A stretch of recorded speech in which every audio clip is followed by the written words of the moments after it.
Okei, et Jah. jätame kosmose viimaseks.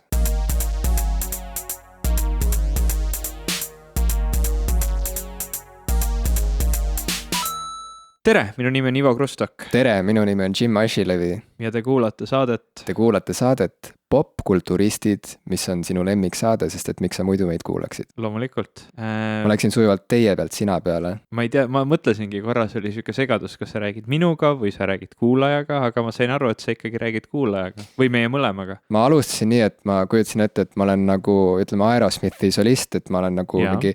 50 000 pealise publiku ees, eks ole, alustan, et ikka nagu suurelt mõelda. hello nagu kõigile, on ju, et tere teile kõigile ja siis ma vaatasin silma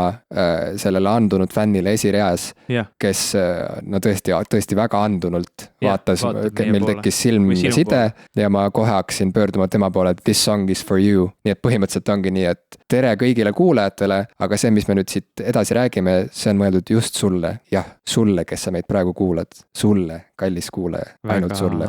Väga eksklusiivselt sulle. Meil oli eelmine kord hästi lahe saade selles osas, et mulle alati meeldib muusikast õudselt palju rääkida ja et muusika on üks mu meelisteema ja me kuidagi nüüd, kui sa tulid siia mulle külla, me alustasime ka kohe nagu sellest pihta jälle, et need muusikasoovitused, mida me viimane kord tegime, et sina nüüd kuulasid paari plaati, mida mina soovitasin, ma kuulasin QQ'd. Ma isegi kardan nüüd kuulda neid mulleid, aga okei. Ei, väga kihvt bänd on. Mulle tegelikult sellist tüüpi indie rock nagu mind kõnetab või mulle meeldib, et ta ei ole nagu liiga mõni selline, mida kutsutakse indie rockiks või siuke alternatiivrock on natukene igav või ta on väga üheülbaline, aga nendel oli minu arust üsnagi selline iseloomulik sound. Neil on väga iseloomulik sound ja selles mõttes ma olen isegi üllatunud, et sa nimetad neid indie rock bändiks, sest et ma vist ei oskaks seostada seda muusikat indie rockiga peaaegu et üldse. Ma ütlengi, et ma ei oska seda üldse mingisuguse žanri alla lahterdada. See ei ole žanr, eks ole, indie rock on tegelikult, räägitakse, et bändid, kes on label alt väljas,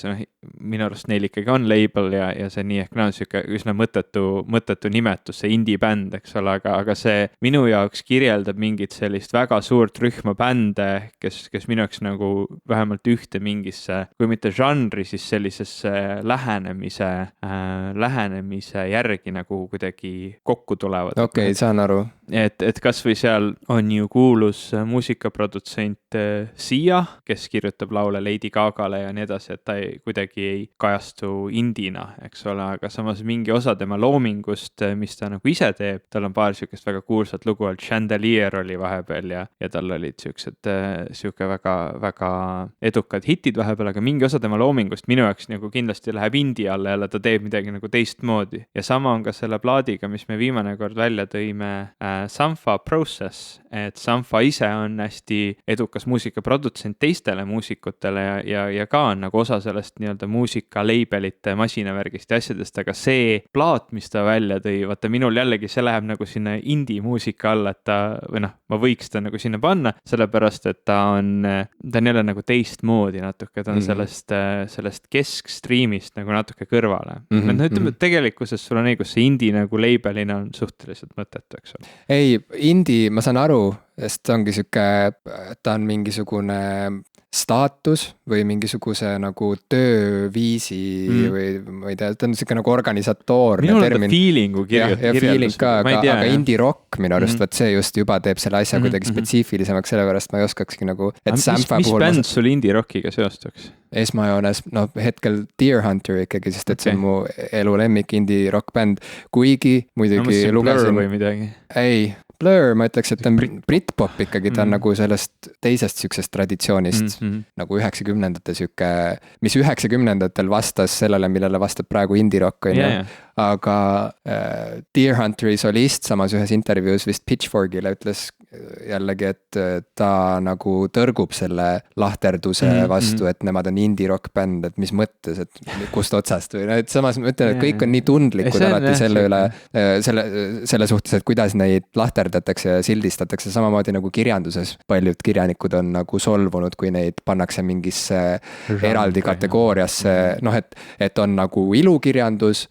mille nagu siuke mis justkui vihjaks sellele, et see siin on nagu väärtkirjanduse sektsioon. Ja siis on need nagu žanri asjad, mis on siuksed, et noh, et kui sa oled friik, siis mine nagu vaata seal nurga taga on sulle midagi. Filmi jaotuses on ju ka, eks ole, žanrifilmid, et need on sellised westernid ja kosmoseooperid, et noh, nagu jaotused on, et meil on nagu väärtfilmid ja siis on žanrifilmid, eks ole, see on siuke huvitav jaotus, ma kunagi päris süviti pole aru saanud. No just, ja kui ma käisin Londonis vist Waterstones raamatupoes, mis on üks suuremaid raamatukaupluse kette üldse vist, ma ei tea, maailmas või vähemalt Inglismaal, et siis Waterstone'is ma olin üllatunud, et näiteks Zadie Smithi teosed olid minu arust, noh, kui ma nüüd nagu ei saanud valesti aru, siis mulle lihtsalt tundus, et Zadie Smithi teosed ei olnud nagu üldilukirjanduse sektsioonis, vaid olidki näiteks vist nagu African American või mingi nagu Black Writers või mingisugune sihuke sektsioon oli. Mingisugune inimrühma järgi. Jaa, mis on nagu väga huvitav, et Zadie Smith on ju üks tänapäeva hinnatumaid või nagu tuntumaid briti kirjanikke on ju, või nagu nooremapoolsemaid kirjanikke, et noh, huvitav, kuidas inimesed lihtsalt, samas ma olen nagu üks mu lemmikautoreid, Dennis Cooper, kelle tegelased on nagu sageli ongi siuksed teismelised poisid ja mingid keskealised pervertmehed on ju, kes umbes kasutavad neid poisse ära, et siuke nagu väga nagu rasked teemad ja siuke nagu seksuaalne väärkohtlemine ja mingid imelikud ihad ja kõik see on tema nagu läbiv teema. Ja noh, automaatselt tema teosed on paljudes, või okei, ma ei tea, kas paljudes, aga noh, ta on nagu maininud ka, et talle isiklikult on nagu arusaamatu, miks ta kohe lahterdub nagu gei kirjanduse alla, sest ta enda arust ei kirjuta gei kirjandust, no et see ei ole tema nagu lähtepunkt, et istun maha ja hakkan kirjutama nüüd nagu geidele geidest. Ta ei mõtle oma nagu seda sihtrühma niimoodi läbi, et see ongi neid. Jah, vaid ta räägib pigem mingisugusest nagu, tal on mingi oma lähenemine inimlikkusele või sellele, et mis asi on inimene ja mis asi on, jah, mismoodi ta elab, et tema jaoks see nagu ei ole seotud mingisuguse gei missiooniga nagu eraldi. See on jällegi siuke feelingu järgi lahterdamine ja väga palju vist kõikidest nendest LGBT, kas ma ütlesin tähed õiges järjeks, see polegi oluline, ja queer kultuuri ja kõik see on ka selline tihtilugu feelingu järgi lahterdamine või et missugust agendat see täidab või missuguseid mõtteid edasi kannab või mis lähtepunktist need autorid tulevad, et seal ei olegi nagu noh, seal üritatagi midagi žanritesse jagada, vaid pigem ongi see, et nagu mis tunded või mis mõtteid see inimestes tekitab võib-olla või noh, ka natuke selle, et kes selle lahterduse teeb, see on nagu tema peas, et mis ta arvab, et sinna alla sobiks. Jaa, aga me alustasime muusikast ikkagi ja lihtsalt enne, kui ma lasen sul jätkata, ma ütleks sulle ka aitäh, et sa mainisid eelmises saates Samphat ja King Gizzardit, sest et kohe pärast meie saate salvestust ma hakkasin neid lähemalt uurima ja ma võin nüüd täna meie järgmises saates või käesolevas saates öelda, et minust on saanud nii Sampha fänn kui ka King Gizzardi fänn, et ma olen väga pühendunult kuulanud nii Processi kui ka Microtonal Flying Bananat, mõlemad on nagu noh, väga erinevad albumid, väga erinevad muusikažanrid, aga mõlemad on nagu nii ägedad, väga lahe värskendus mu kevadesse. Ma just sain nüüd vahepeal kätte ka omale vinüülplaadi sellest Processist, sest ta oli mulle väga meeldinud ja siis ma enne naistepäeva hakkasin uurima poest Beat, et milliseid plaate võiks nagu võib-olla olla siuke tore naistepäeva kingitus, ka ühtegi nendest, mida ma... Naistepäeva kingitus iseendale siis või? Ei, ikkagi abikaasale. Siis sa oled nagu mu klassivend, kes kunagi kinkis oma õele siukseid asju, mida ta tegelikult endale tahtis, et kinkis mingi arvutimängu, mida ta teadis, et õde ei huvita niikuinii, aga... Ma ikkagi teadsin ette, et need plaadid, mida ma küsisin, see nimekiri, et ma teadsin, et need on ikka pigem nagu Evale, aga teisalt jällegi Process on ka selline plaat, mis mulle väga meeldib. Aga ühtegi nendest, mis ma küsisin, kahjuks ei olnud. Vähemalt tol hetkel ei olnud ja siis see kuidagi jäi paika, et Madis poest Beat ütleb mulle, kui see Process tuleb ja siis ma lähen ja ostan ta ära, nii et eelmise nädala lõpus see niimoodi õnneks läkski. Nüüd ma olen seda kuulanud ka vinüüli pealt, noh, mis suurt vahet seal ikka on, aga mul on hea meel, et mul see plaat olemas on. Aga on vahe, ma tean, et see on täiesti nagu lõppematu teema mõnes mõttes, et vinüül versus kõik muu ja nii edasi, aga ma ütlen, ütlen nagu lihtsalt ülilühidalt kokkuvõttes ma nagu kogu aeg, kui ma kodus ikkagi võtan selle aja, et kuulata vinüüli, et võtta riiulist, valida välja vinüül ja teha see vinüül puhtaks, on ju, tolmust ja ma ei tea, panna seal, ühendada juhtmed ümber, et noh, mul on sihuke süsteem seal, ma pean mingeid juhtmeid ümber ühendama, et kuulata vinüülplaate. Et see kõik ikkagi häälestab mind palju paremini selle muusika kuulamiseks, noh, et ta ongi nagu võrreldav, ütleme, kaminasse või ahju tule tegemisega, et sa kõigepealt paned jope selga, tood puid, on ju, kuskilt kuurist, siis tuled tuppa, paned need halud õigesti sinna, on ju, paned paberid sinna õigesti vahele, süütad selle tule, natuke ootad, siis puhud, on ju. Ja nagu siis, ja kui see tuli lõpuks põlema läheb, et siis sa nagu jääd seda niimoodi jälgima, on ju, kuidagi, et noh, et kas ta ikka põleb edasi ja võib midagi juurde panema halgus, et vinüüli puhul samamoodi lähed vahepeal pöörad selle plaadi külje ümber, on ju, kui on album jagatud 2 vinüüli peale ära, on ju, siis nagu vahetad seal vahepeal ka vinüüli, on ju, et see kõik nagu hoiab sind selle muusika mängimise ajal nagu mingis kontaktis, mis ongi vist see number 1 asi, mis tegelikult tundub sükestele striimimisfännidele nagu üli ebamugav, et faksi pead nagu kogu aeg neid pusima selle masinaga seal, et sa ei saa lihtsalt, et muusika mängib ja sa nagu elad oma elu edasi, vaid sa pead kogu aeg seal pusima nagu. Minu arust see pusimine just ongi nagu see ekstra nagu võlu selle asjale, et sa oled nagu, sul on nagu kogu aeg, noh, sa oled nagu tähelepanelik kogu aeg. Inimesed armastavad rituaale üldiselt ju. No just, jah. See muusika mängimise rituaal või muusika kuulamise rituaal, et noh, seal ongi nagu 2 lahenemist, kui sa tahad, et sul muusika taustal lihtsalt tiksuks, et siis on loomulikult ääretult tüütu igal mingi aja tagant püsti tõusta ja sellega tegeleda. Aga see oleneb, vaat see ongi, et samas mingis peoolukorras on jumala tore nagu kelkida, et käid ringi, et oled nagu see peo, mitte õhtujuht, vaid võõrustaja. Ei no sa oled see, kes võõrustab, räägid inimestega juttu ja nii, samas kogu aeg tšekid, et kuidas on nagu meeleolu, lähed vahepeal oma segad kokteili, siis lähed plaadiriiuli juurde, vahetad plaati, kuidagi oled sihuke nagu, et see on nagu osa sellest melust ja mulle väga meeldib nii teha ja kui meil on külalised olnud, siis see tihtilugu nii lähebki, et ma mängin vinüülide pealt muusikat, sellepärast et seal on ka nagu see pluss, et noh, tegelikult inimesed tihtilugu ei tea, et minu selle muusikakeskuse taga on peidus see väike Chromecast, et ma saan saata sinna Spotify'st ükskõik mis muusikat, aga noh, keegi ei teki siukseid hetki, kus keegi ütleb, kuule, pane see lugu, nüüd kuulame seda ja toda, et vaid lihtsalt muusika mängib, ole rahulik, kõik on okei.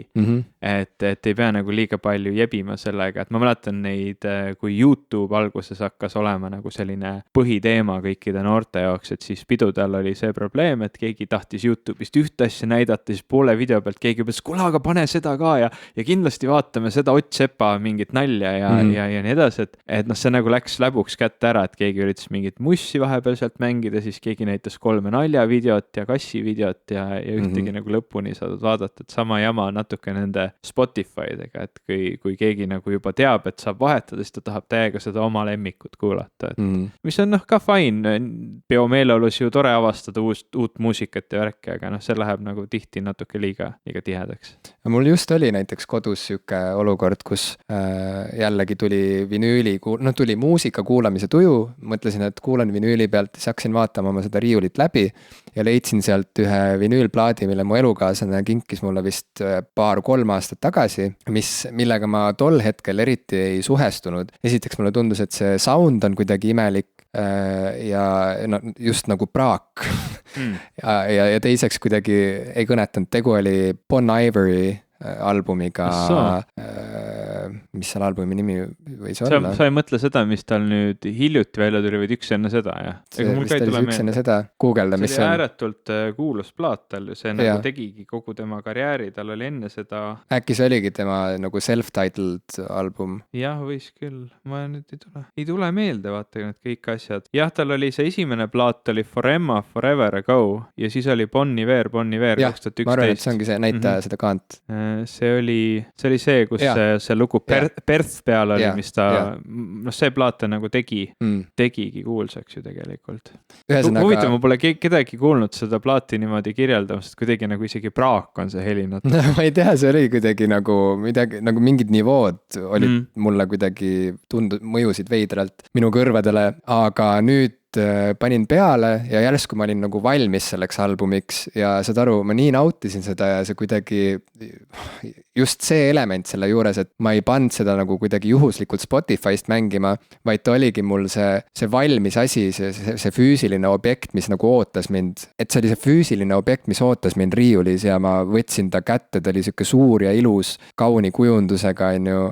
ja see heli, mis enne tundus mulle nagu praak, tundus nüüd mulle kuidagi nagu võluv või kuidagi vastuvõetav. Et ühesõnaga jällegi, et ta on mingisugune sihuke, samamoodi nagu öeldakse, vaata, et raamatud nagu tulevad ise su juurde, et nad leiavad su õigel hetkel üles, on ju, et siis samasugune tunne oli selle albumiga, et kui ta oli nagu füüsiliselt kuidagi olemas mul seal ja oli kolinud koos minuga ühest linnast teise ja kuidagi, et oli nagu oodanud oma aega, et see kohe lisas mingi siukse emotsionaalse, mingi siukse nagu soojuse või mingi sentimentaalse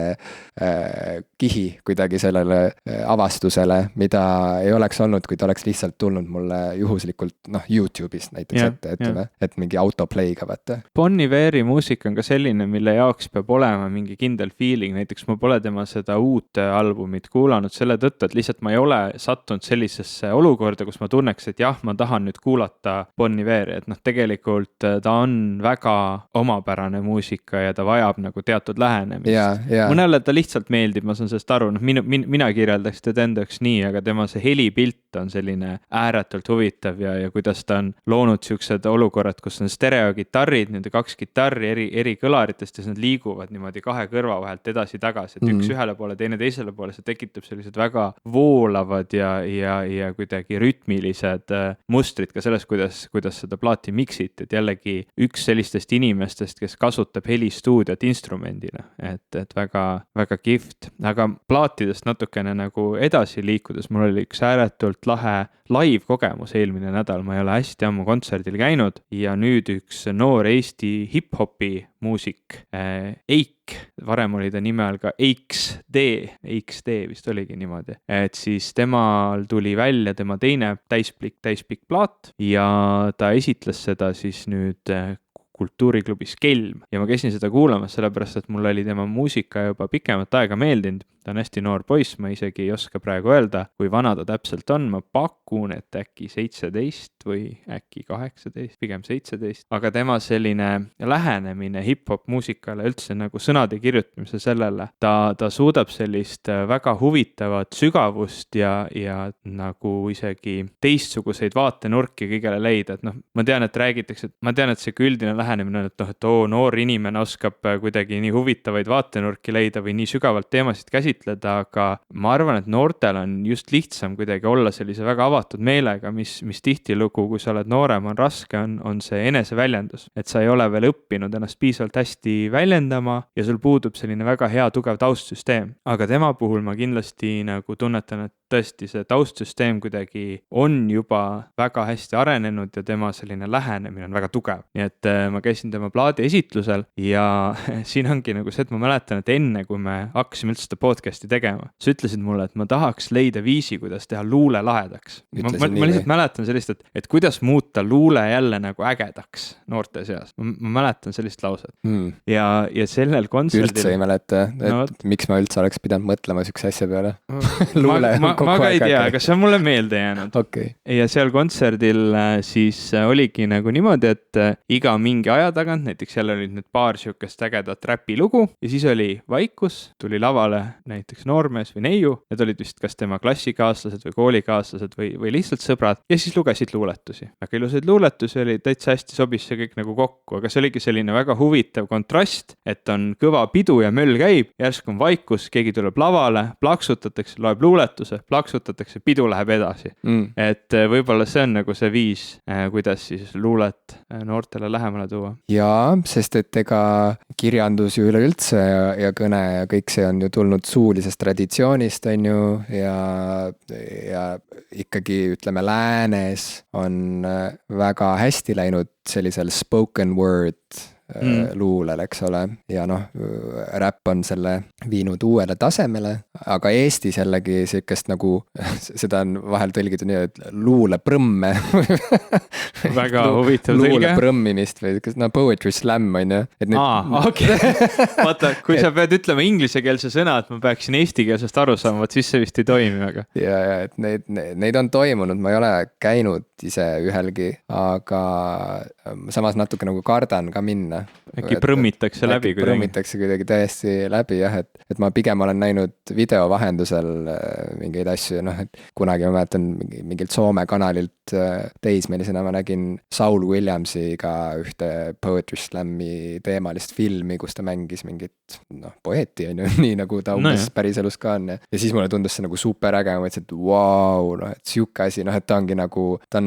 räpp, mis ei vaja muusika tuge, vaid et see sõnajõud ise juba ongi nagu see kandev jõud, on ju, et ta ei vaja mingit ekstra rütmi endale taha, sest et see rütm on seal sõnas juba sees ja kõik see muu on ka seal juba olemas ja et need esitajad nagu tundusid nii võimsad ja kuidagi nagu andekad. Jah, et muidugi, kui siuke asi nagu Eestis kuidagi käima läheb, et kui sa räägid, et seal kontserdil juba nagu asi toimiski kuidagi niimoodi, et rahvas oli kaasas ja et see ei tundunud kellelegi imelik, et keset pidu peab järsku nagu hakkama luuleminuteid kuulama, et väga äge, et siuke nagu ETV formaadis siuke küünal põleb ja kaamera aegluubis liigub nagu mingi ümber kunstniku. Jah, tühjas kõledas mingis nagu, ma ei tea,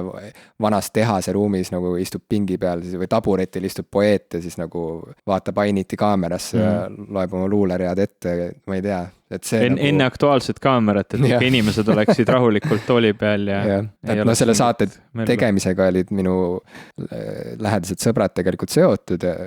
kursakaaslased on ju, et ma loodan, et ma nagu ei solva neid või ei haava, aga lihtsalt mulle tundub nagu ütleme autorina, mulle tundub, et see nagu veel ei tõsta luulet tuhast, no mitte, et luulet peab nagu kuskilt tuhast tõstma, aga noh, et ma arvan, et luule, noh, et mis ta võiks olla, on ikkagi siuke nagu intensiivne, pulbitsev, siuke elav asi, et see nagu, see on äge, sest et vastasel juhul milleks seda nagu ette kanda niimoodi, noh, nii see, nagu kirjeldasin. Need telesaated, need minutid on ju ka toredad, aga noh, kui eesmärk on tõesti nagu noorte seas seda populaarsust või isegi võib-olla nende inimeste seas, kes hetkel luulet väga ei oska nautida või ei naudi, et noh, see nende seas ilmselt seda nagu ei tõsta, et see on rohkem selline preaching to the choir, et lähenemine võib-olla. Aga jah, seal kontserdil oli väga lahe, külastajate mood vanus oli või vanuse mood oli pigem seal kuskil, mitte päris 2 korda noorem kui mina, aga jah, seal kuskil 17-18 ja ma tundsin ennast natuke vanana seal, aga sest polnud midagi, väga tore kontsert. Mul on hea meel, et sul oli tore kontserdi elamus.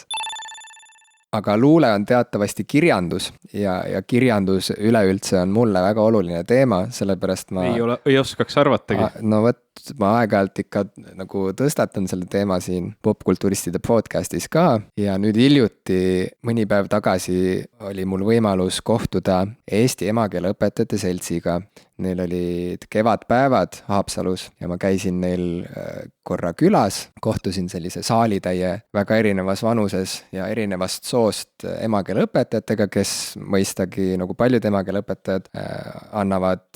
vahel ka kirjandustunde, need käivad kuidagi käsikäes koolides tavaliselt ja rääkisin neile lihtsalt oma kogemusest põhikooli ja keskkooli õpilasena, et mismoodi ma kirjandusse suhtusin ja kuidas ma kirjanduse juurde jõudsin, natuke rääkisin neile teatrist ka ja minu põhiemotsioon seal kohapeal oli alustuseks üllatus, et ma üleüldse olen jõudnud sellisesse punkti, kus emakeeleõpetajad kutsuvad mind endale külla, et ma neile räägiks oma vaadetest ja kuidagi kogemustest kirjanduse suhtes. Noh, ma ei osanud seda absoluutselt ette näha, ma arvan, et kui ütleme 15-aastane Jim oleks kuulnud, et kunagi siuke kutse tuleb, siis ta oleks kohe nagu väga segaduses olnud, et kas see tähendab midagi väga halba. Mis minu elus juhtuma hakkab nüüd, eks ole. Kui halvasti, mida halba ma nagu pean korda saatma, et noh siis, et mind niimoodi ette võetakse, siis sest et tõesti, noh, et põhi- ja keskkooli ajal kirjandus mind praktiliselt üldse ei huvitanud ja seda ma rääkisin neile õpetajatele ka ja kuidagi üritasin põhjendada, et miks see nii oli, et minu jaoks jaoks nagu kirjandus oli lihtsalt järjekordne sihuke ähvardus, et noh, kui sa seda raamatut ei loe, siis sa saad halva hinde ja kui sul on halvad hinded, siis sa lendad siit koolist välja ja kui sa lendad koolist välja, siis sa lõpetad kraavis juba enne keskkooli lõppu, on ju. Et seal ei olnud nagu mingit seost sellega, mida ma kirjandusest tänasel päeval mõtlen või miks tänasel päeval mulle kirjandus oluline on. Ja noh, sihukese hirmuvalitsuse all ongi nagu väga raske kuidagi armuda millessegi või huvituda kuidagi sügavamal tasandil millestki, et sa lihtsalt muretsed oma kuidagi ellujäämise pärast, on ju. Ja siis üks kirjandusõpetaja küsis mult seal, et no aga mis see lahendus siis oleks, et mismoodi siis motiveerida noori lugema raamatuid, et noh, on ju täitsa põhjendatud oletus, et aina raskem on teha kirjandust nagu atraktiivseks noortele, arvestades, kui palju muud põnevat toimub ümberringi juba siis, kui ma olin teismeline ja natuke vanem, siis ju me kogu aeg istusime arvutites ja netis ja mängisime mänge ja ma vaatasin väga palju multikaid ja lugesin koomikseid ja kõik see nagu oli kogu aeg, videomängud ja kõik see, on ju. Ja siis noh, väga palju nagu räägiti juba siis, et see kõik nagu rikub inimesed ära, et nende tähelepanuvõime halveneb ja kuidagi inimesed muutuvad kärsitumaks ja ei viitsi enam süveneda ja et nagu aina rohkem muutub nagu võimatuks kuidagi mingi või mõeldamatuks mingi 500-leheküljelise romaani läbitöötamine, on ju, et kõik on liiga kärsitud, et üldse nagu ette võtta sihukest asja. Noh, ma ei tea, vaata, ma hea meelega loen 500-leheküljelisi raamatuid ja ma ei näe, et nüüd see ümbritsev popkultuur kuidagi siis ütleme muusikavideod ja värvilised multikad intensiivsete dialoogide ja väga kiirete sketšidega nagu ütleme mingi Family Guy ja siuksed asjad, vaata kui intensiivne see on võrreldes sellega, et missugune oli komöödia, on ju, sellest paarkümmend aastat varem. No see on isegi natuke selline skisofreeniline, et see multikas nagu ise ka ei tea vahepeal, mis toimub või ta on nagu niimoodi üles ehitatud, et kõik nagu järsku muutub. Ja kõik muutub nii nagu järsku ja nii palju viiteid on ja mingisuguseid siukseid nagu popkultuur tänapäeval, eks ole. Ja et noh, ma ei näe, et seal oleks mingi vastuolu, on ju, et kui sa seda fännad, siis sa ilmselt kirjandust ei hakka enam kunagi fännama nagu, et noh, miks, et ma olen elav näide sellest, et see ju ei ole nii, on ju. Ja noh, mul kahjuks puuduvad andmed nagu üldisema siukse sotsioloogiliste tendentside kohta, et kas ma olen mingi erandlik näide või siis ma olen mingi siuke Harju keskmine, on ju, selle koha pealt. Inimesed ikka loevad veel, poed ei ole kinni pandud. No just poodi tuleb aina juurde. Eks ole, telekas. Ja pigem ongi nagu ainsad uuringu tulemused, mida ma olen näinud, ongi need, et raamatuid trükitakse üha rohkem, raamatuid ostetakse üha rohkem, raamatuid kirjutatakse ja toodetakse üha rohkem. Ja noh, inimeste lugemus on suurem, üldse lugemisoskus on levinum kui kunagi varem ja nii edasi, on ju, et kui Dostojevski oma teoseid avaldas, siis oli nagu noh, inimesi, kes päriselt lugesid, oli nagu rahvastiku suhtarv oli nagu nii palju, see vahe oli väga suur tänapäevaga, väga palju vähem lugejaid oli tegelikult, on ju. Et võib-olla see oligi lihtsalt see, et sihuke kaunid kunstid, ilukirjandus ja kõik see oli rohkem siukse nagu valitud seltskonna teema, on ju. Et pööbel nagu ei pääsenud sinna ligi või nagu ei olnud kuidagi nagu seotud selle kultuuri huviga või selle kultuuriringiga üldse. Aga ühesõnaga, et jah, mult küsiti, et kuidas siis lahendada, on ju. Ja ma ei osanud seda öelda ja kohe tekkis nagu kuidagi halb tunne nagu, et kuidas see nüüd siis nagu, on ju, alustada oma juttu sellest, et ilgelt halb oli koolis, et kogu aeg nagu ähvardati, on ju, et saad 2, kui sa ei loe seda raamatut. Nõmedad, siis on mic drop ja lahkud. Õpetajad olid fucking nõmedad, head aega, et püüdke nagu ise kuidagi siis nüüd paremad olla, on ju. Et minusuguseid noori talente juba eos on ju nagu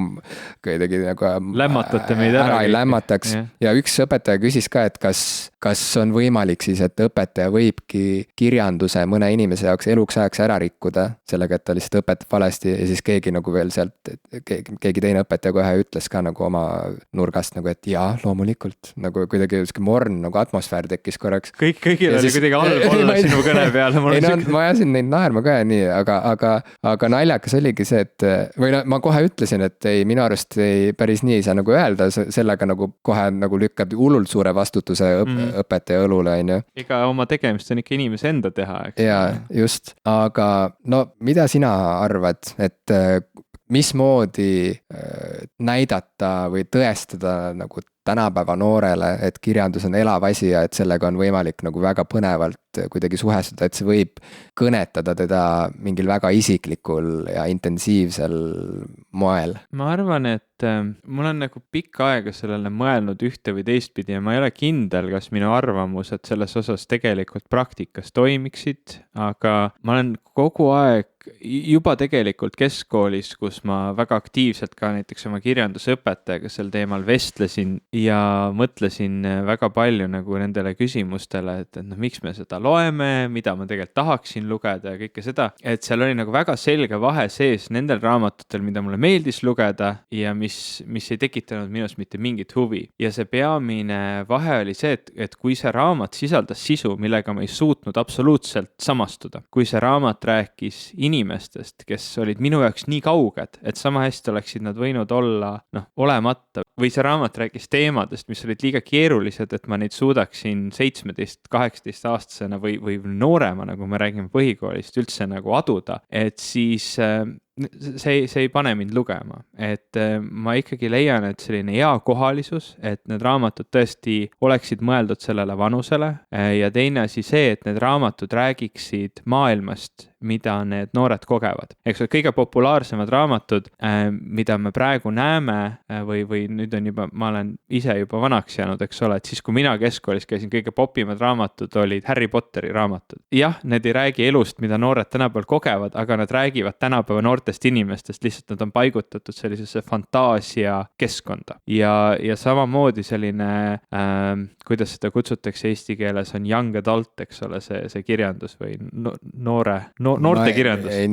Veel lihtsalt öeldakse noortekirjandus. Ja, et see noortekirjandus, kui jällegi asi, mis pole žanr, aga on selline nii-öelda feelingu värk, eks ole, et see noortekirjandus on ju ääretult populaarne, need autorid on üle maailma, neid loetakse väga-väga palju. Kaas podcasti ja John Green, eks ole, on kirjutanud mitu raamatut, millest on saanud väga edukad filmid, tema raamatuid armastatakse, loetakse nii Eestis kui mujal, eks ole, et see ei ole probleem, noored loevad lihtsalt selle noorte lugemuse foonil on võib-olla kõige olulisem see küsimus, mis on ju koolisüsteemi jaoks oluline, et kuidas neid viia kurssi kirjandusklassikaga nii, et see neid kuidagi välja ei veaks sellest tänapäeva maailmast või ei tekitaks neil sellist tugevat kontrasti. Sest see on tõesti asi, mida mina väga-väga tugevalt tundsin, miks ma pean lugema elust või asjadest, mis mulle üldse kuidagi relevantsed ei ole. Ma praegu tean väga hästi seda vastust, mul ongi vaja kogeda ju seda, millega ma ei ole tuttav, mul on vaja teada saada rohkem maailmast kui see, millest ma aru saan. Aga tol hetkel oli seda hüpet nagu, vähemalt minu jaoks, see on hästi individualistlik asi, minu jaoks seda väga raske teha. Ma olen seda rääkinud ka mõne klassikaaslasega, nad ei saa näiteks sellest murest aru, nad ütlevad, ma ei tea, minule meeldis näiteks Fausti lugeda selles vanuses või Isa Koriood või teisi kirjandusklassika teoseid, tõesti on inimesi, kellele meeldis Isa Koriood lugeda selles vanuses, aga ma nagu ikkagi leian, et väga paljud nendest teostes näiteks, võib-olla ma praegu olen piisavalt vana, et lugeda Sartre teoseid, aga ma olen üsna kindel, et ma ei olnud siis piisavalt vana, et seda nagu niimoodi mõista või seda enda jaoks huvitavaks muuta. Sest ega raamat on sulle huvitav siis, kui sa suudad selle enda jaoks kuidagi ajus lahti mõtestada. Ja võib-olla sul on vaja rohkem neid taustteadmisi, rohkem seda ümbritsevat, sul on vaja rohkem teadmisega maailma kohta üleüldisemalt. Et kirjandus annab sulle selle kirjaniku eluloo ja selle ajastu hõngu, mis oli siis, kui ta elas, aga sellele juurde on ju vaja kõike muud maailmapilti, nii tänapäeval kui ka siis, mis muudab paljud need teosed palju huvitavamaks ja lihtsamini loetavaks, et minu jaoks see ei olegi ju tegelikult probleem, et noored ei loe või üldse inimesed ei loe, me loeme tänapäeval palju rohkem kui kunagi varem, me istume kogu aeg ekraanide taga, kus on meeletu hulk teksti, mida me väga kiiresti sisse ahmime ja loeme ja uurime. Selle teksti väärtus, siin tekivad sellised väärtushinnangud, et kas see on nüüd asi, mida me mõtleme, et inimesed peaksid lugema või ei peaks või on see selline, see on nagu selline igaühe enda hinnang, aga ma ei ütleks, et lugemine on probleem on selles, et me tahame inimestele tutvustada kirjandusklassikat ja see on nagu väga-väga raske ülesanne ja ma ei usu, et siin selline kohustuslik kirjandus ja selline väga range õppekava nagu väga aitab, et seal võib-olla tulebki inimesi aidata rohkem nendest teostest läbi, võttagi pikemalt analüüsida neid ajaperioode ja neid ümbritsevaid teemasid ja kõike seda, et noh, et neid raamatuid on võib-olla liiga palju ja neid kirjanikke on liiga palju, et seda teha nende aastatega, aga seda oleks võib-olla rohkem vaja. Ma täiesti haakun selle teemaga, mis sa ütlesid, või selle probleemiga, et selles vanuses kooli ajal oli üliraske aru saada, et kuidas see minusse puutub nüüd see raamat, mida mulle nüüd siin pakutakse. Ma rääkisin samamoodi, tõin näiteks Balzaci Isa Goriot, mida ma siia nagu kõigil kuidagi ja see on kuidagi, ma mäletan, et see oli mingi eriti vastik periood, kui see oli nagu teemaks, sest ma üldse ei tahtnud seda raamatut lugeda ja ma siiamaani pole seda lugenud, tõtt öelda. Ja noh, ainus asi, mida ma mäletan sellest raamatust oli see, et mingil hetkel keegi mainis, et seal olid mingid, et seal majas oli kollased seinad ja siis see oli mingi see oli siuke väga realistlik kirjandus, et nagu kõike tuli kirjeldada ülima detailsus ja see muutis selle raamatu lugemise veel kuidagi eriti aeglaseks. Ja see on Balzac ja ma olen hiljem lugenud oma kursavenna Sass Henno soovitusel kunagi ülikooli ajal, siis lugesin Balzaci elulugu, mille kirjutas Stefan Zweig ja see oli Sassi üks lemmikraamatuid üldse. Ta väga soovitas mul seda lugeda ja see mulle hullult meeldis. Balzaci elu oli täiesti, noh, see on uskumatu raamat, tõesti nagu lugege Balzaci elulugu, millest Stefan Zweig kirjutas, see on nagu uskumatu. Ühesõnaga, ja see elulugu oli nagu nii palju huvitavam kui see, mida ma mäletan, et mida me arutasime seal klassiruumis või nagu see võimalik, et see elulugu huvitabki mind ka edaspidi rohkem kui Balzaci teosed, kui ma nendeni kunagi jõuan, on ju. Aga nii nagu ka muude õppeainete puhul õpilased sageli küsivad, et miks ma pean seda tuupima, mul ei lähe seda mitte kunagi vaja, seda asja, mida ma praegu siin tuubin. Et see nagu täpselt sama kehtis minu jaoks kirjanduse kohta, et miks ma pean seda lugema. Knut Hamsuni, mis see raamat oli, Nälg või? Ei, mitte Nälg, vaid Hamsuni Maaõnnistus, nii, Google aitas, Maaõnnistus. Ma mäletan, et see on ju, oligi siuke lugu, kus siis on mingisugune lage väli ja sinna saabub üks mees, kes lööb ühe toika maa sisse ja ütleb, et siia kerkib minu maja. Ja siis ta ehitab endale sinna maja ja siis, kui maja on valmis, mõtleb, et nüüd mul on vaja naist. Ja siis sealt möödub mingisugune jänese mokaga naine ja siis ta selle kohe võtab endale ja nüüd mul on vaja sigida. Ma ütlen, et mingisugune hakkab siuke nagu maa loomine või et sarnane algus tegelikult tõe ja õigusega. Ja loed seda, on ju, oled nagu mingisugune 80-ndatel sündinud Põhja-Tallinnas üles kasvanud siuke paneelmaja laps, on ju, kes lihtsalt vaatab kineskoop-telerist sahisevatelt kanalitelt multikaid ja mingeid Night Riderit ja mingeid libahundisarjasid, on ju. Ja siis sul on mingi siuke asi näos järsku, on ju. Ei samastuks. Et noh, üli raske on nagu samastuda, on ju, samal ajal kuulad klassivendadega Prodigy't ja Scootrit. Et just see sama asi, et mismoodi, mis otsa pealt see peaks mind huvitama praegu või miks ma seda loen, see ongi ainult piin. Ja ma arvan, et see on mingis vanuses täiesti normaalne, sest et sa otsidki seda, millega sa automaatselt haakud, sa tahad kuuluda kuskile, sul on vaja nagu ise aru saada, et kes sa oled ja kuhu sa üldse sattunud oled, on ju. Et loomulikult sa oledki enesekesksem või enesekesksemate huvidega, et mulle tundub see jube loomulik jõuda sellise nagu selle huvini, et mis tunne on olla kellegi teise kingades, et sa jõuad selleni nagu hiljem, siis kui sul on oma mingid nagu põhiasjad juba selgeks mõeldud, on ju, et sa saad nagu liikuda iseendast edasi, aga kuidas seda nagu nii varakult teha, ma ei tea. Ma arvan, et ma nüüd loeksin Maaõnnistust kas just hea meelega, sest see emotsionaalne mälestus on nagu nii kehv, aga no siiski nagu, et ma loeksin seda teise pilguga, ma loeksin seda kas või nüüd juba jah, tõesti selleks, et nagu kaanoniga kuidagi paremini suhestuda või saada nagu parem ülevaade. Et siit ongi kuidagi imelik, et vaata kirjanduse puhul nagu hästi sageli mulle tundub, et sisestatakse või üritatakse sisendada õpilastele seda, et te peate seda raamatut lugema, sest et see on oluline. No aga miks see on oluline või miks see mulle peaks olema oluline? Mulle tundubki, et kirjandus peab ju alati kõnetama oma lugejat, on ju. Ja kui see lugeja juhtub olema 21. sajandi lugeja, samas kui raamat ise on pärit ma ei tea, 18. sajandist, on ju, et muidugi, kui see raamat on nagu ikka veel kuidagi aktuaalne, noh, et seda ikkagi soovitatakse üksteisele nii, siis temas peab olema midagi, mis on kuidagi andnud talle selle eluõiguse. Aga siiski, et kuidas õpilase silmi nagu avada selle koha pealt, on ju, et see on nagu, et kohati mulle tundub, et üleüldse ju kirjandusel ei ole mingit nagu olemuslikku tähtsust selles mõttes, et ma saan aru, et see kõlab nüüd nagu sihuke jube nagu ketserlik jutt on ju, siukse nagu kirjandusinimese kõrvadele, samas ma ise olen kirjandusinimene, minu jaoks kirjandus on eluliselt oluline, aga siiski mu ümbruskonnas on väga palju inimesi ja mul on palju lähedasi, kes ei loegi raamatuid. Ei loe ilukirjandust, ei loe ka mingeid muid raamatuid, vahel loevad lehte võib-olla ja nende kohta ei saa öelda, et nad kuidagi saavad vähem aru neil oleks midagi puudu justkui, eks. Jah, või inimolemusest või et nad oleksid vähem empaatilised. Ei ole, et noh, ja samas ma mäletan, et ma nagu vihastasin ennast lillaks ma ei ole vist kunagi seda väljendit kasutanud. Kõlab väga sellise, ma ei tea, vanaisa väljend. Ja ma tean vihastasin ennast lillaks, kui ma nagu kunagi, ma ei tea, aastal 99 võib-olla, kui koju tuli Kroonika ja siis nägin seal, et Jüri Mõis ütles, et umbes, et ilukirjandust ei ole vaja või mingi siuke lause oli, on ju. Et siis see ajas mind hullult vihale tol hetkel. Kohe lilla. Et kohe lause olin lilla. Aga kas sul oli kooli ajal ka raamatuid, mis sulle meeldisid, nagu kohustuslikust kirjandust? Ma ei mõtle seda, et väljaspoolt sa avastasid nagu kirjandust enda jaoks, seda lugu me oleme siin rääkinudki, kuidas sa Fight Clubi leidsid aga kas sellest kohustuslikust kirjandusest tuli sulle teoseid, millega sa suutsid samastuda? Mulle väga meeldis üks raamat, millest ma suutsin huvituda, oli Hermann Hesse Stepihunt, aga seal oli ka mingi siuke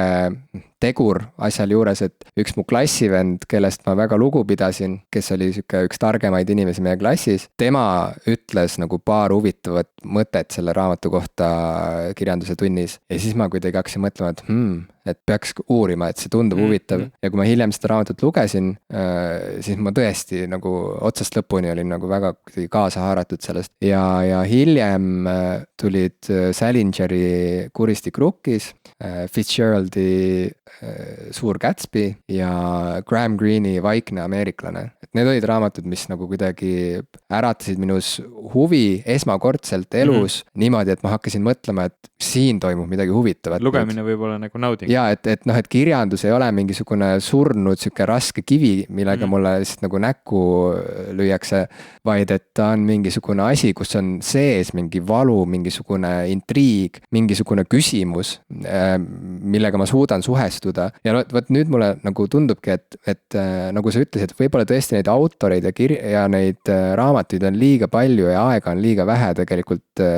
siukses tüüpilises koolisüsteemis, et võib-olla kirjandust ei tohikski üldse õpetada näiteks mingite selliste kontrollküsimuste abil, et mitu tütart oli sellel tegelasel, kes oma mõisa maha müüs, on ju. Aga seda, ma ei tea, kas teil oli nii või? Sest me pidime tavaliselt siuke essee vormis vastama mingile üldisele probleemi püstitusele. Ei, meil oli muidugi siukseid nagu seda tüüpi arutelusid ka, aga mis mul on jäänud ikkagi peamiselt meelde, ongi see, et ma nagu enne siukseid kontrolltöid nagu oma kohusetundlikumatelt klassikaaslastelt lihtsalt pinnisin välja, et kuule, räägi mulle laias laastus, et mis seal lõpus juhtus, kes surma sai ja miks ja et kes seal see paha tegelane siis oli ja mis ta probleem oli, et mingid siuksed nagu bullet pointid, paljud inimesed siis ka sai populaarseks see Spark Notesi lehekülg, mida ma ei tea, kas tänapäeval üldse on enam olemas ja seal olid lühikokkuvõtted raamatud, nüüd on Wikipedia olemas. Guugeldama siin raamatu pealkirja, et kindel olla, kes autorid ja niimoodi, siis esimene asi, mis Google'is ette hüppas eestikeelse nimel oli lühikokkuvõte. No võt jah, et lühikokkuvõtted on, ma arvan, praeguseni minev kaup on ju kooliõpilaste seas. Et see näitab, et tegelikult nagu vahel andis petta ära õpetaja juba sellega, et sa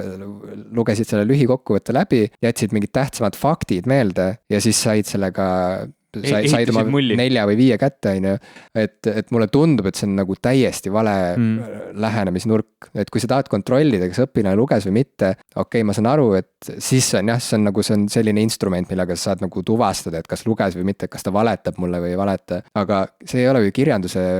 eesmärk üldsegi nagu, et noh, et mulle tundubki, et õigem ongi pigem arutada neid ideid, ma ei tea, mulle tuleb silme ette kohe sihuke antiigiaegne sihuke nagu filosoofia kool, vaata, kus nagu läksidki selle õpetajaga jalutuskäigule ja mõtestame kuidagi lahti kõik. Ja te koos nagu seal keset loodust kuidagi nagu rääkisite üleüldse sellest, et mis see elu üldse on ja miks me siin oleme, on ju, kes me oleme. Et ma arvan, et kirjandus samamoodi võiks olla hüppelaud seda laadi aruteludeks ja vestlusteks, et seal ei tohiks üldse olla seda mingit hirmunooti või seda mingit nagu ähvardust sees, et kui sa ei loe, siis sa oled kuidagi halb õpilane, sa oled halb, sa oled loll. Halb inimene, sa ei ole kultuurne. Jah, et sa ei ole kultuurne, et ma ei tea, kas kunagi on mõni autor kirjutanud mõne raamatu selleks, et ma kirjutan romaani, et inimesed saaksid kultuursemateks, nagu, et nad loevad selle läbi, siis nad on ka kultuursed, nii nagu mina olen. Noh, et kas mõni kirjanik üldse kunagi nagu tahab, et keegi kardaks tema raamatut, et keegi nagu tunneks halvasti ennast sellepärast, et ta peab lugema tema raamatut. Kas Shakespeare tahtis, et kõik tänapäeval koolis õppivad ja tegelikult juba aastakümneid Inglismaa koolides õppivaid õpilasi teda vihkaks elu lõpuni? No et see on nagu, mulle tundub, et asi jääb selle nagu õpetamismetoodika taha natukene, isegi mitte selle taha, et noored tahavad olla internetis. Isegi kogu selle süsteemi taha, et me nagu eeldame, et me justkui peame looma kogu selle taaga sinna taha, et nüüd see õpilane läheb koolist välja, ta tunneb kogu ajalugu, kogu, ma ei tea, tausta matemaatikas, kogu tausta füüsikas, kõiki tähtsaid heliloojaid, kõiki tähtsaid kunstnikke, kõiki tähtsaid kirjanikke ja nende kõige tähtsamaid teoseid, sest siis ta saab alles olla inimene, siis tal on see, nii-öelda me oleme ta update sellega, et mis on tänapäevani tehtud, nüüd mine ja tee edasi, eks ole, et see on nagu ääretult suur ja raske ülesanne, mida endale seada, sest noh, maailmas on nii palju ju olulist ja tähtsat ja samamoodi see kirjanike valik, eks ole, see on ju taastootev, sa ütlesid, et kui see raamat on tänini püsinud lugemuses, et siis justkui ta peaks ju kuidagi väärtustama seda. Ta on püsinud lugemuses suuresti, sest me oleme leidnud, et noh, jah, nüüd järgmine aasta ka jälle loeme seda ja järgmine aasta ka ja nüüd on juba 10 aastat loetud ja varsti on juba 100 aastat loetud, et noh, ta nagu taas toodab ennast natuke see süsteem ja need uued kirjanikud tulevadki kuidagi pigem sinna süsteemi niimoodi sisse, et noh, näed, noored tänapäeval loevad seda, nüüd see Harry Potter istub 100 aastat seal kõrval, eks ole, kui see enam kellelegi huvi ilmselt või võib-olla ei paku. Et selles suhtes me eeldame koolilastelt asju, mis ei ole inimlikud, mida mitte keegi pärast kooli lõpetamist ei tee. Me ütleme koolilastele, sa oled paha matemaatikas, sa pead seda rohkem tegema. Kui inimene tuleb koolist välja, siis ütle talle, sa oled paha matemaatikas, mine tee hoopis seda, selles sa oled hea. Ära tee matemaatikat siin praegu, sa ei ole selles väga hea. No see muidugi inimesel ei ole hea öelda ka niimoodi, et sa oled selles paha, aga noh, töömaastikul sa ju nii lähened. Sa lähed tööle sinna, kus sa ikka hästi oskad oma tööd teha, ideaalis. Ja raamatutega samamoodi me ei ütle inimesele, kui ta läheb poodi ostma krimiromaane, sest need on tema lemmikkirjandus, ta ainult krimiromaane loekski, ütleb, et sa loed juba nii palju krimiromaane, et kuule, võta nüüd üks mingisugune, mul ei tulegi kohe mingi, võta see noorte kirjanduse raamat ja loe seda. Ta ei taha, ta on harjunud neid lugema, ta tahab neid lugeda, see on see, mida ta teeb, eks ole. Noh, inimene võib muidugi oma silmapiiri laiendada, kui tal selleks on soov, aga selleks tõesti peab olema mingisugune seest tulev soov või väljast mingi faktor, nagu sinul see sõber, keda sa austasid, kes ütles sulle, et see on äge. Või need sõbrad, eks ole, tegelikult. Ja kui ma mõtlen tagasi enda keskkooli kogemuse peale, siis need raamatud, mis minule nagu kõige rohkem tundeid tekitasid, ma mäletan Triumfikaar mulle ääretult meeldis, mitte otseselt sellepärast, mis see sisu on. Pärast mitmeid aastaid me tegelikult väga täpselt ei mäletagi seda sisu, aga mulle meeldis selle raamatu atmosfäär, mulle meeldis see feeling, mida see raamat tekitas ja see nagu kõik, mis seda tegevust ümbritses. Ja sama on mul tegelikult ka, ma siiani ei mäleta mäleta selle raamatu nime, ma tõesti ei tea, kes selle kirjutas, mis see oli üks Eesti kirjanik ja minu arust see rääkis ühest mehest, kes oli äkki filosoof, ta tahtis kirjutada raamatu mingist filosoofist ja ta naine ja laps läksid vist kuhugi suvekodusse ära ja tema jäi maha mingit raamatut kirjutama ja siis ta leidis mingisuguse teise naise, kellega vahepeal seal suvel nagu nii-öelda suvearmastust elada ja siis pärast vist tuli naine tagasi ja elu läks kuidagi edasi. Mul ei ole meeles väga täpselt ei see sisu ega see raamat, aga ma mäletan, et mulle meeldis selle raamatu atmosfäär ja see on nii individuaalne. See meeldis mulle, aga näiteks teisele õpilasele see absoluutselt ei samastunud talle, see ei klikkinud talle ja nii sa ei saa talle seda õpetada. Nii et see ongi väga-väga raske ülesanne, et me justkui peaksime jube kiiresti, jube palju kirjandust väga erinevatele inimestele kõigile ühtemoodi nagu sisse ajama ja see lihtsalt, see ei saagi toimida tegelikult. Ja isegi see nüanss ju on mingi vanuseni kuidagi, sa ei pääse sellele ligi, et sul ei pea tingimata meeldima mingi asi, et sellest huvituda. Et sul ei peagi meeldima mingisugune romaan, aga sa võid olla ikkagi väga huvitatud sellest ja ma praegusel ajal ikkagi loengi sageli mingeid raamatuid, mida lugedes ma nagu tunnen, et mulle lihtsalt nagu tõesti ei meeldi see, mul on nagu vaja seda lugeda mingitel teistel põhjustel, et saada aru millestki, et saada millestki aru. Ja mulle meenub, et Andrus Kivirähk ka ühes oma kas intervjuus võib-olla või oma kolumnis ütles, et tema arvates ei peaks Tõde ja õigust koolilastele peale suruma. Samamoodi nagu ei hakata ju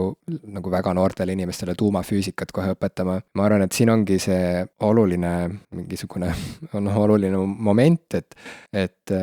mulle tundub, et vahel ka, ma ei tea, kas keegi on päriselt nii ignorantne, et arvab, et kui sa juba lugeda oskad, siis sa ju võid lugeda kõike või midagi. Okei, vast niimoodi ei mõtle ükski õpetaja, aga lihtsalt võib seada küll kahtluse alla seda, et miks peaksid näiteks kooliõpilased, ütleme 9. klassis või isegi, ma ei tea, et mõnes mõttes isegi, et 12. klassis, et miks nad peaksid lugema Tõde ja õigust. Mina, kui ma nüüd hakkasin lugema Tõde ja õigust, ütleme võib-olla 4 aastat tagasi, kui ma hakkasin seda esimest osa lugema, siis mu esimene reaktsioon oli see, et ma olin üllatunud, kui noored Grõõt ja Andres on, kui nad Vargamäele saabuvad. Ja see oli nagu esimene asi, mida ma nagu ei osanud oodata, sest et vaata kooli ajal on kuidagi, ma ei tea, see levinud arvamus on see, et see tegevus toimub mingil vanal hallil ajal, siis kui olid olemas ainult kivid ja lambad. Ja kivid ja lambad ja et need olid mingid vanad inimesed, kellega see kõik toimus, mingid vanaaegsed inimesed, kes olid vanad. Ja kuidas ma oleks saanud, ütleme nagu 15-aastasena üldse mõista Grõõda ja Andrese seda olukorda, et mis hetk see neil elus oli, kui nad päriselt alustasid koos iseseisvat elu, nad üritasid, neil olid ka laenud kaelas, kodulaen põhimõtteliselt, üritasid nagu, hakata nagu looma oma kodu, oma pere, et see kõik nagu need teemad ja mida see päriselt tähendab, need valikud ja küsimused inimese elus, sa ei saa ju mõista seda, kui sa ei ole seda kogenud. Sa elad ise hoopis teist elu teismelisena. Et ühesõnaga,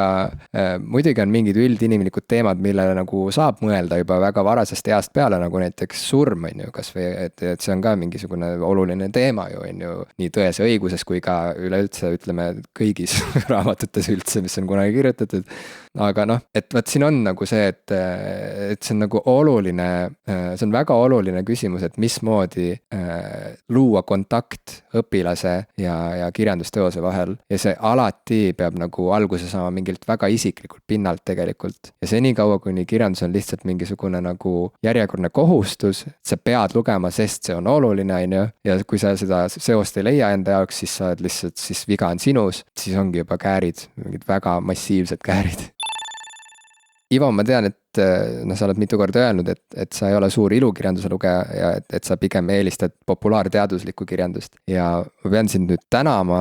sest et sina ja Eeva, te kinkisite mulle ühe ülilaheda raamatu, mida ma veel ei ole lõpuni lugenud, mis on mul veel pooleli, aga tegu on siis Chris Hadfieldi raamatuga An Astronaut's Guide to Life on Earth. see on astronaudi memuaar põhimõtteliselt, kus ta siis räägib üksipulgi lahti oma teekonna, oma väga ebatõenäolise teekonna ühest Kanada poisiklutist siis üheks maailma nagu eesrindlikumaks astronaudiks, hinnatumaks astronaudiks ja no see raamat lihtsalt lõi niimoodi lõkkele kogu mu selle kosmosearmastuse ja kosmose huvi jälle, et see oli fantastiline et see, mida ma sealt lugesin juba algusest peale, need tema kirjeldused ja kuidagi need seisundid, see, kuidas ta unistab kosmosest, kuidas ta räägib, et Kanada poisina oli see võimalus või see tõenäosus üldse saada kunagi astronaudiks, üldse saada kaasatud Ameerika kosmoseprogrammi, on ju, sest et ameeriklased ju eelistavad ameeriklasi ikkagi, on ju. Kanadal oma raketti ei olnud. Jah, et kuidas ta lapsena läks oma koduhoovi ja vaatas tähistaevast ja nägi kuud ja oli just 5 minutit tagasi näinud seda esimest maandumist Kuule, eks ole, kuidas inimene maandus Kuule esmakordselt ja siis läks õue ja vaatas seda taevas helendavat kuud ja mõtles, et inimesed on seal käinud nüüd, ja mõtles, et huvitav, kas ma kunagi saaksin sinna ja kuidas ta lõpuks nagu jõudiski kosmosesse, et see on uskumatu lugu. Noh, praegu on viimastel aastatel on ju palju olnud juttu Marsile sõitmisest ja kosmoseturismist, on ju, kuidas Virgin on arendanud välja lennuki, mis suudab väljuda maa atmosfäärist, on ju, ja et saad seal natukene siis nagu tiirutada planeedi kohal. Et kõik see nagu on mõnes mõttes teinud selle kõik nagu kuidagi argisemaks või kogu selle mõtte nagu üldse kosmosest, et noh, et jah, et kui sul on palju raha, siis sa tegelikult juba saadki minna, on ju. Aga tegelikult noh, päris niimoodi minna nagu ikkagi astronaudid, kosmonaudid kosmoses käivad, veedavad seal mitu kuud. Taikonaudid, jah, et veedavad seal mitu kuud ja käivad spacewalkidel, eks ole, ehk siis, et väljuvad sellest kosmosesõidukist või kosmosejaamast ja ongi reaalselt lihtsalt hõljuvad seal avakosmoses, on ju. Et see kõik,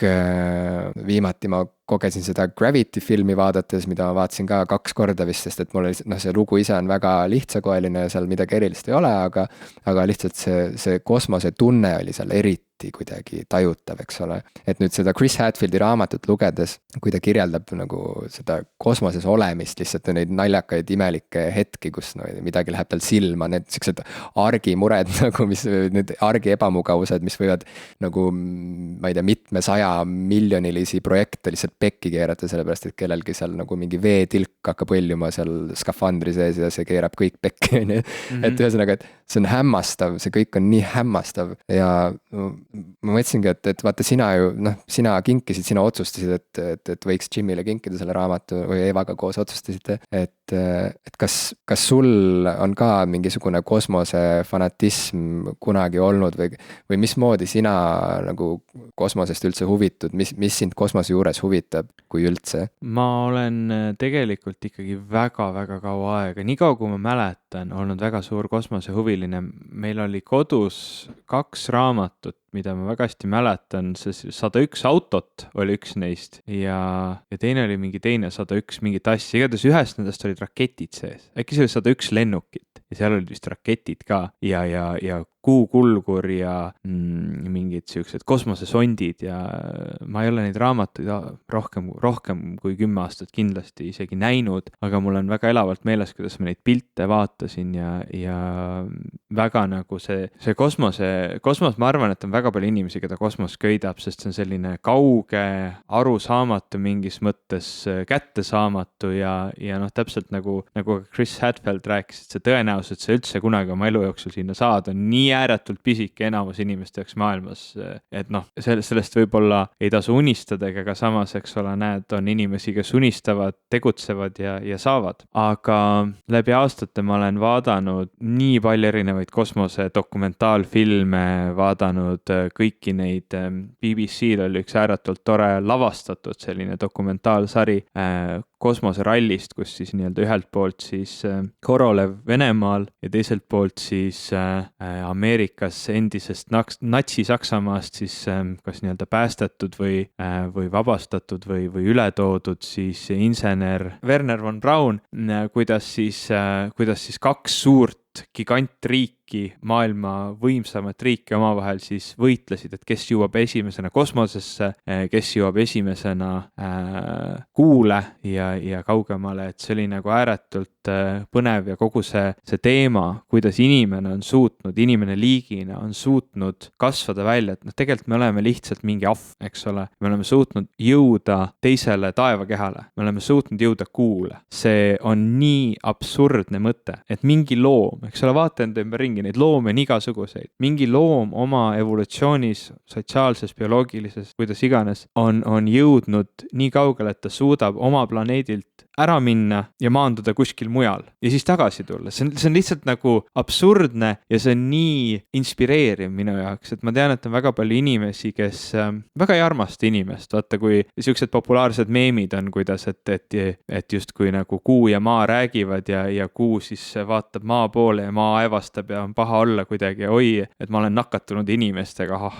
et inimene on siuke jube vastik, hävitav liik, kes lõhub kõik enda ümber, et seda võib mingis mõttes niimoodi käsitleda, aga minu jaoks inimene on see liik, kes ehitab, kes arendab, kes jõuab Kuule, et minu jaoks on see alati väga inspireeriv olnud ka kõikides tegudes, mis ma teen ja mul on nii kahju, et tegelikult meie põlvkonnal polegi ju seda olnud, nagu oli Chris Hadfieldil, et ta istus ja vaatas telekast, kuidas inimesed saabusid Kuule ja meie põlvkonnal, tegelikult see kosmos oli selleks ajaks juba kuidagi läbi mänginud teema, me ei olnud ka see põlvkond, kellele tulid need Star Warsi filmid ja kellele Star Trek oli selline kõige uuem ja ägedam asi ja kuidas see inspireeris terve põlvkonna, mitte ainult insenere, vaid inimesi, eks ole, mõtlema kosmosest ja maailmast hoopis teistmoodi. Aga nagu sa ütlesid, kosmos on jälle kuidagi cool'iks saanud ja Elon Musk ja Virgin ja samamoodi see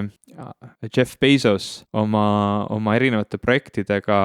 ütleme, kosmos siis nüüd erakätes, et see võib-olla on võib-olla mitte enam meile, aga ühele nooremale põlvkonnale selline ääretult tugev tuleviku inspiratsioon. Seda ma ei oska tõesti ette ka kujutada, mis tunne see võis olla näha seda esimest kuu maandumist televiisorist, et nüüd me jõudsimegi kohale. Ma ei kujuta ette, aga meie põlvkonna kuu maandumise siuke võrdväärne sündmus võiks olla siis see Marsi maandumine, eks ole. See on veel täitsa mõeldav.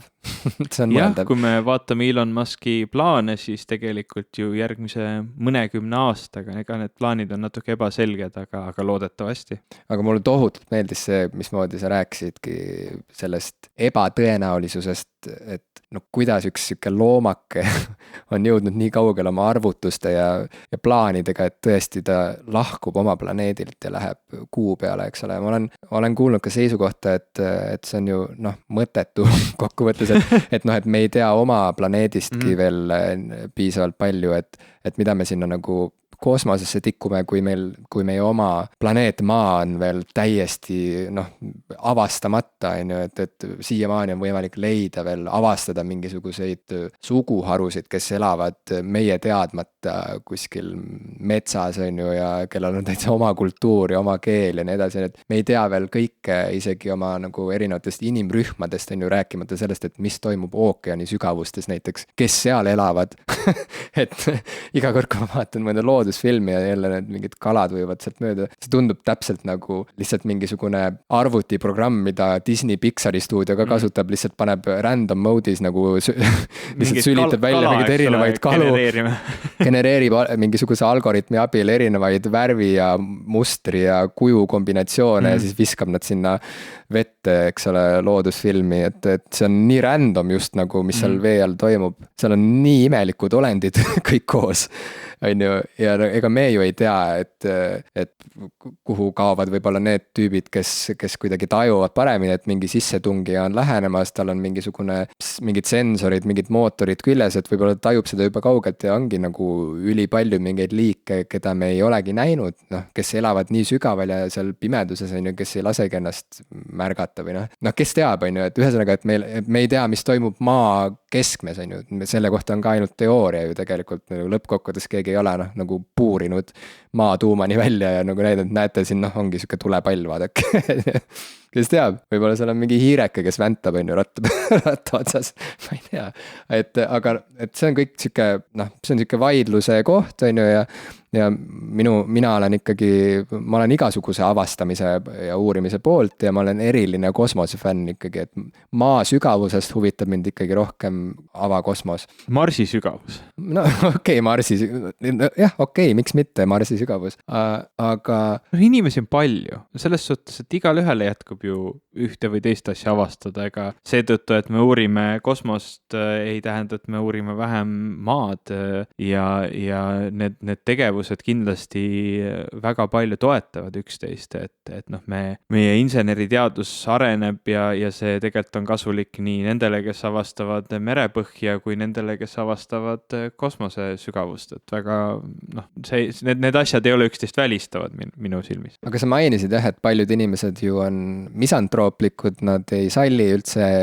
inimest kui sellist. Neile ei meeldi, mul on see, iga inimest otseselt, see on kuidagi väga enesevihkamine või kuidagi sa üldse ütled mulle nagu, kui sa nagu tõsimeeli arvad, et sa nagu väga vihkad inimesi. Ma arvan, et see on pigem selline, sulle ei meeldi mingi kuvand inimestest. Vaat see on see, mis paljudele inimestele vastu hakkab ja tihtilugu on see, et nemad ise arvavad, et nad on oluliselt paremad kui see kuvand ja siis on seda kuvandit kuidagi väga lihtne dehumaniseerida ja seeläbi ka maha teha. Aga noh, lõpuks oleme kõik keskmised inimesed, eks ole. Hiljuti levis ju uudis nendest uutest maasarnastest planeetidest, mis järsku ilmusid välja ja Ekspressis oli ka, noh, küsiti erinevatelt inimestelt, et mis on teie ootused ja lootused nüüd selle avastuse suhtes ja seal oli näiteks Kivisildniku sõnavõtt, kus ta rääkis just nimelt sellist talle väga iseloomulikku sükest inimpõlglikku juttu, et noh, igaüks võib ise lugeda seda sõnastust, ma ei hakka parafraseerima, aga see toon oli siuke nagu tema puhul ikka, et inimkond ei ole miski, et inimkond ei ole miski, millesse uskuda või mida väärtustada ja et see, et nad kosmosesse lähevad, et noh, et loodame, et seal planeetidel ei ole elust, et nad oleksid samasugused mölakad ilmselt nagu meie või veel hullemad. Aga jah, okei, et see kõik muidugi tohutult ajab elevile ja tegelikult kütab üles seda lootust, et äkki kunagi ikkagi meil on võimalik saavutada kontakt millegi täiesti teistsugusega. Lavastuses keegi ei räägi koeraga normaalselt, mul oli täpselt siuke lause, ma mängisin kosmonauti korraks seal lava peal, ütlesin, et rääkisin oma lapsepõlve unistusest, et ma olen lapsest saadik tahtnud saada kosmonaudiks, nagu paljud lapsed, kosmonaut või tuletõrjuja, on ju. Ja Tõnis Niinemets rääkis, kuidas ta on tahtnud saada tuletõrjujaks ja mängis tuletõrjujat. Aga igal juhul unistada ju võib, aga samas noh, on ikkagi, viimati ma ikkagi nägin sellise süke YouTube'i kanal on olemas nagu Kurz gesagt. Sina minu arust tutvustasid. In a nutshell. Ja nad teevad seal väga lahedaid animatsioone erinevatel elu ja elufilosoofilistel teemadel ja üks osa puudutas seal seda tõenäosust, et kas see on tõenäoline üldse, et me kunagi võiksime suhelda teiste olenditega teistest päikesesüsteemidest. See oli see kuulus Drake'i võrrand, eks ole, et kui sa võtad mingi arvu, et noh, on olemas nii palju tähesüsteeme, nii palju planeete, tõenäosus, et seal on elu ja nii edasi, et kui sa selle kõik kokku paned, siis just kui peaks kogu universum elu täis olema, eks ole. Jah, aga seal lõpuks see järeldus oli ikkagi see, et me ei kohtu mitte iial mitte ühegi teise eluvormiga kuskil kosmoses, sest et see on juba puht füüsiliselt võimatu, et kõik need teised galaktikad asuvad meist lihtsalt liiga kaugel ja isegi kui meil oleks tehnikat, piisavalt häid kosmoselaevu, millega hakata siis õiges suunas minema, siis ikkagi me ei saagi jõuda selle järgmise galaktikani välja, sest et me tegelikult asume piltlikult siukses oma mullis, kust ei ole tegelikult, sealt ei ole võimalik pääseda välja ja tegelikult kõik need erinevad, ütleme siis maailmad asuvad oma sellistes mullides, mis kõigele lisaks muudkui kaugenevad üksteisest. Et see, mis universumis paisub, on see nii-öelda tühjus või see nagu siuke aegruum jah, et ta nagu paisub ja tegelikult eraldab meid kõiki üksteisest aina rohkem ja rohkem. See lõppjärjeldus oli ülipessimistlik ja siuke kurb. Minu jaoks see ei olegi nii kurb, kõige kurvem kogu selle asja juures on see, et üks hetk see paisumine muutub nii intensiivseks, et noh, kui siis veel on maal, eks ole, inimesi. Ja selle hetke illustreerimiseks olid seal mingid väga imeliku peakujuga tegelased juba, kes nagu on arenenud kuhugi. Või noh, keegi, kes vaatab taeva poole, üks hetk on selline, et täis taevast enam ei ole. Jah, lihtsalt taevas on must. Kõige kurvem asi minu sest jaoks. kõik tähesüsteemid on lihtsalt juba nii kaugele kaugenemine on muutunud nii intensiivseks, et me lihtsalt ei saa neid enam näha. Me elame imelisel ajal selles. Jah, et tulevik on see, et meid ümbritseb pimedus, me oleme täiesti üksi, täiesti kapseldunud ja ootame oma lõppu. Aga jällegi, see on ju teooria ja noh, nagu väga hästi põhjendatud teooria, ma üldse ei ütle, et teooria on kuidagi halvustav, aga teooria, alati on jube tore, kui teooria ja praktika käivad käsikäes ja kosmose avastamise puhul just see praktiline pool areneb meil üliaeglaselt, sest et see on nii keeruline kõik, see on nii kallis, see on nii aeganõudev, et ega 100% kindlusega ei tea ju keegi, kas saabub kontakt kellegi sootuks teistsugusega või mitte, on ju. Lihtsalt teoreetiliselt, kui uskuda mingit sorti teooriaid, teoreetiliselt see on välistatud. Aga kahjuks ainus asi, mis meil ongi teooriad. Me räägime siin tegelikult sellest, et me näeme kedagi, keda me kirjeldaksime just nagu endeid või isegi suurem tõenäoliselt me leiame kedagi, kes on meist veel palju arenenum, aga või et neid on kuskil, et kui keegi meieni jõuaks, siis ilmselt oleks väga suure tõenäosusega, nad oleksid meist väga-väga palju arenenud. Aga üsna suur on ka tõenäosus, et meie oma päikesesüsteemist me leiame mikroobset elu või elu, mis pole küll võib-olla nii äge kui mingisugune laseriga tulnukas. Jah, laseriga tulnukas, aga on siiski elu ja ma ütleks, et see tõenäosus, ma arvan, et see tõenäosus on küllaltki suur. Päikesesüsteemis on ka ju mitmeid kuid, planeete, Marsil arvatakse, et võib olla mikroobne elu või vähemalt, et kunagi võis olla või et sealt võib kunagi leida mingeid elujälgi. On ju,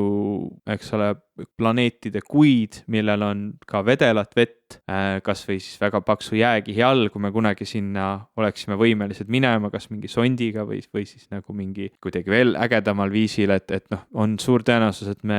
suur tõenäosus on palju öelda, aga on tõenäosus, et me leiame sealt elu. Ja siis minu jaoks veel kõige huvitavam küsimus, milline see elu on, kas ta on üles ehitatud sarnastel alustel, nagu meie suur tõenäosus on, et ta on süsinikul põhinev. Süsinik on väga hea element selliste keerukate struktuuride moodustamiseks. Meie ainukene nii-öelda kontrollpunkt maal, ehk siis see elu, mis siin on, ütleb meile, et ka vesi on ääretult oluline elu toimimiseks, ta on väga universaalne lahusti ja seetõttu me võime ka spekuleerida, et kus on vett, et seal võib ka olla elu, mis seda vett mingil vääral tarvitab või vajab ja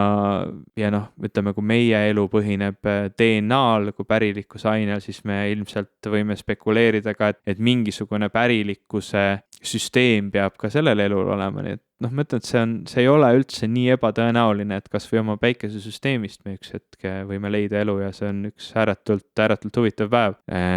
Ilmselt see elu lihtsalt ei ole selline, mis meile jalutab uksest sisse ja laseritega hakkab tulistama. Minul siiski ainus tõeline eluunistus on käia kosmoses ära, kui ma tõsiselt mõtlen, et mida ma nagu tõesti tahaks enne surma kogeda, siis see on just see ja see Astronaut's Guide to Life on Earth raamat lõi selle soovi jälle eriti veel lõkkele. Aga kas vastupidist ei tekitanud, et seal ju tegelikult kirjeldab seda protsessi nii keeruka ja jube ebamugav, jube keerukas, jube palju nõudev, väga ohtlik, aastakümneid peab eelnema sellele eritreeningut ja nii edasi, aga küllap minu lootus on lihtsalt see, et ma saan kosmoseturistina sinna minna, eks ole. Oled sa raha kõrvale panema? Ja mu lootus on ka see, et piletid lähevad odavamaks. Aga pikemas plaanis mulle tundub, et kuu oleks näiteks reisi sihtkohana ju super. Et kui saaks ühel päeval lihtsalt valida, et muidugi sa ei saa seal kuu peal suurt midagi teha, aga kui sinna ehitatakse mingit sorti linnak, mingisugune keskus, ja sa saad natukene võib-olla isegi seal õues ringi käia, et sa saad valida, et kas ma lähen Budapesti puhkusele või lähen näiteks oma kaasaga, eks ole, kuuks ajaks. Et see on ju, mõtle, mis valik see võiks olla, eks ole, vaadata kuu pealt maad ja ja ma kuidagi usun ikkagi ka sellesse, et see kogemus muudab inimest päriselt nagu see, kui ta saab samamoodi nagu vaata igasugune reisimine ju muudab sind, on ju, ta avardab oluliselt sinu kuidagi sihukest elutunnetust ja enesetunnetust, eks ole. sa järsku nagu ongi, et kui sellele eelneb teooria, sa tead, et teoorias maailm on suur ja kirev ja et on väga palju erinevaid inimesi, erinevaid kultuure, erineva väljanägemisega linnasid, siis seda otseselt kogedes, praktikas kogedes, sa saad sellest nagu päriselt aru ja see hakkab sulle päriselt nagu, see hakkab päriselt sind muutma. Enne seda sa nagu fantaseerid, eks ole. Et siis ikkagi mulle näib, et samamoodi seal raamatus ikkagi see astronaut räägib, et see kogemus ikkagi, mismoodi see ikkagi teda muutis, see, kui ta nagu nägi maakera oma silmadega lihtsalt, et akna taga või siis tema selle visiiri taga oligi meie see planeet, et see noh, see kohe muudab su suhet üldse nagu ellu, suhet sellesse planeeti. Et ma kujutan ette, et sellel võiks olla mingisugune väga teraapiline ja sihuke nagu igatpidi avardav mõju tegelikult paljudele inimestele ja muidugi jällegi skeptikud võivad öelda, et see võib ka inspireerida uut põlvkonda mölakaid, kes kohe seal kosmoses hakkavad ja ma olen kuulnud, pöörata, ma olen lugenud ühest raamatust, et kuul on selline kapitalismi põrgu, nii et ei teagi, kas me peaksime kuu sellel teisel küljel, mida me ei näe. Ei, see oli seal kuu sees, kus kuulapsed või kuulased Toitu kuul, seal oli kuul oli kapitalistlik põrgu. Aga no, aga äkki ongi jah. Selles inspiratsiooni osas ma olen sinuga muidugi väga nõus. Ma ei tea, kas sa oled kunagi vaadanud Carl Sagani sarja Kosmos või nüüd uut Neil deGrasse Tysoni sarja Kosmos või lugenud Carl Sagani teoseid. Et ma soovitan, paneme saate märkmetesse ka, on YouTube'is klipp Carl Sagani sarjast,